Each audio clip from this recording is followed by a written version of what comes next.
En 1876, on découvre de l'amiante dans le canton de Thetford au Québec. Des hommes se mettent à creuser le sol pour en extraire ce précieux minéral. Jusqu'en 1895, malgré l'utilisation de treuils à manège et de wagonnets, c'est surtout la force des animaux et la sueur des hommes qui fournissent l'énergie nécessaire à l'entreprise. Les outils sont simples, les travailleurs souvent peu expérimentés. Ce sont parfois des vieillards ou de jeunes garçons. En moins de 20 ans, pourtant, ces apprentis mineurs réussiront à creuser des puits impressionnants.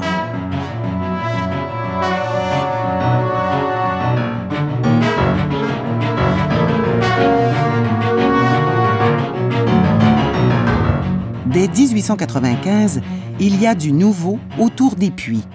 Dans les ateliers, des femmes séparent les fibres de la roche. Elles complètent maintenant la grande famille des employés des mines. C'est le début d'une phase de croissance sans précédent. Les méthodes d'exploitation commencent à se mécaniser.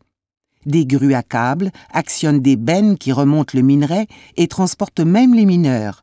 La production augmente. Le minerai voyage dans d'imposants wagons tirés par des locomotives à vapeur. Les mines sont exploitées même l'hiver, souvent jour et nuit.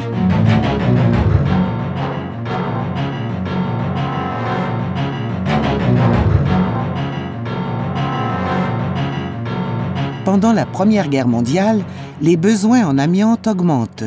Le manque d'hommes oblige les compagnies à recruter des travailleurs de plus en plus jeunes et, comme dans d'autres industries, les femmes prennent la relève.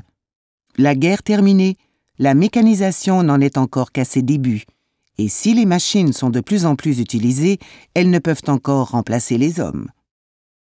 Avec le temps, les travailleurs ont appris à être solidaires.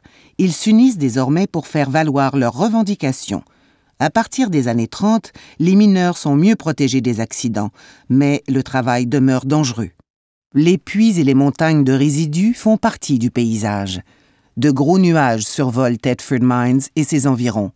Cette poussière, que les travailleurs des ateliers respirent déjà depuis longtemps, est-elle nocive? Est-elle dangereuse pour les mineurs, de plus en plus nombreux sous terre? La question ne sera véritablement posée qu'en 1949. Cette année-là, la fameuse grève de l'amiante marquera à jamais les relations de travail au Québec.